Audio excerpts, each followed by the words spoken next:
Halo, berjumpa dengan saya lagi pada topik kedua yaitu mengenai bagaimana kita mengukur tentang GDP. Apa itu GDP? GDP itu adalah Gross Domestic Product. Dan kalau dalam bahasa Indonesia adalah Produk Domestik Bruto. Kenapa dinamakan domestik? Karena di dalam suatu bangsa atau negara itu bukan hanya kita mendapatkan produk yang kita hasilkan itu dari penduduk setempat, tapi ada kalanya itu masih mix atau campur dengan penghasilan-penghasilan yang berasal dari penduduk-penduduk luar negeri yang bertempat tinggal di negara Indonesia. Misalnya kalau kita mau menghitung PDB bangsa kita. Nah, sekarang tadi topik kita ini adalah bagaimana menghitung PDB. Pada waktu topik pertama, setiap manusia itu saya sudah jelaskan ingin mendapatkan kebutuhan-kebutuhannya.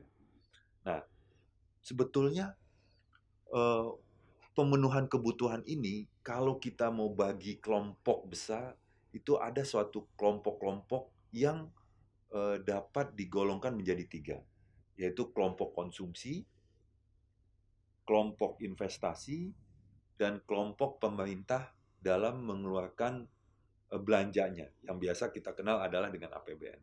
Jadi bisa kita lihat dalam suatu formula di mana kalau PDB itu kita anggap Y dan Y itu adalah sebuah variabel yang mesti didapat dari produk-produk yang dihasilkan, maka Y itu sama dengan C ditambah I ditambah G.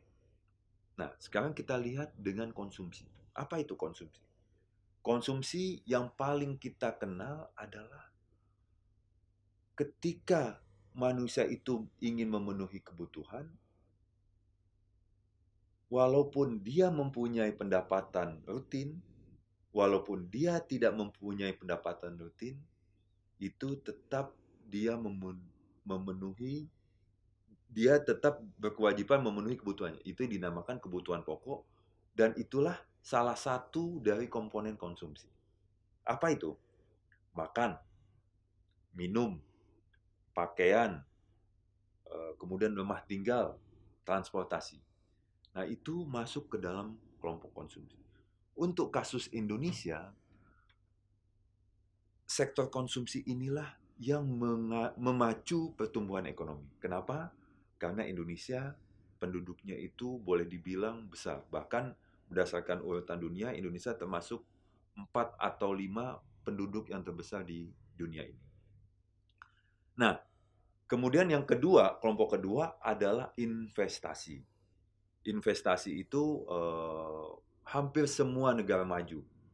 Kita bisa lihat di Jepang, kita bisa lihat di Amerika, kita bisa lihat di Australia, kita bisa lihat di Korsel. Semua investasinya itu mempunyai kekuatan yang dapat dihandalkan. Karena apa? Tidak ada negara maju tanpa investasi. Tidak ada negara yang sehebat Amerika tidak ada investasi. Sekarang kita bisa lihat bagaimana Facebook itu.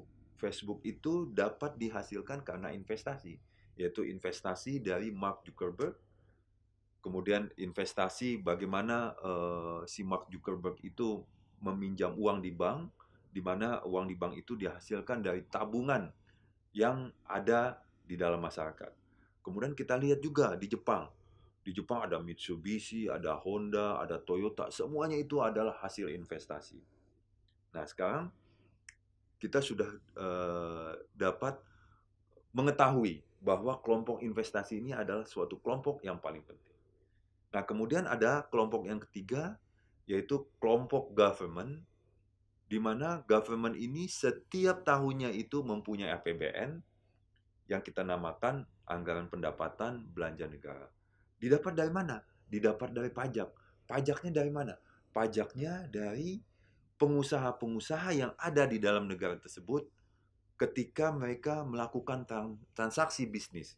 Ada namanya pajak PPN, ada namanya pajak PPH, ada namanya pajak barang mewah dan sebagainya. Nah, kalau kita jumlahkan ya C, I, dan G itulah yang dinamakan produk domestik bruto atau yang kita kenal dalam bahasa Inggrisnya gross domestic product. Nah, di Indonesia kebetulan setahun yang lalu kita sudah tembus angka 1 triliun US dollar, di mana kita termasuk eh, negara yang mempunyai PDB besar di dunia ini. Begitu juga eh, dan itu diikuti oleh Jepang, oleh Amerika, oleh negara-negara maju. Walaupun pada posisinya Indonesia itu masih di bawah negara-negara maju. Lalu kenapa Indonesia belum negara maju? Karena ternyata PDB saja itu belum menjadi ukuran untuk kesejahteraan mengukur suatu perekonomian bangsa. Ternyata untuk mengukur suatu perekonomian bangsa yang paling tepat adalah apabila PDB dibagi dengan jumlah penduduk. Nah, kalau PDB dibagi dengan jumlah penduduk, maka income per kapita bangsa kita itu hanya di angka 4.000 US dollar per tahun, di mana indikator tersebut belum masuk pada negara maju, di mana kita masih dalam negara berkembang.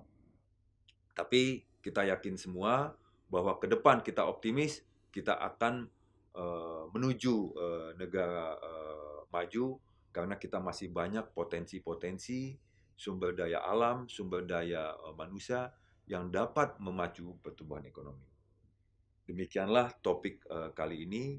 Sampai jumpa lagi pada topik yang akan datang. Terima kasih.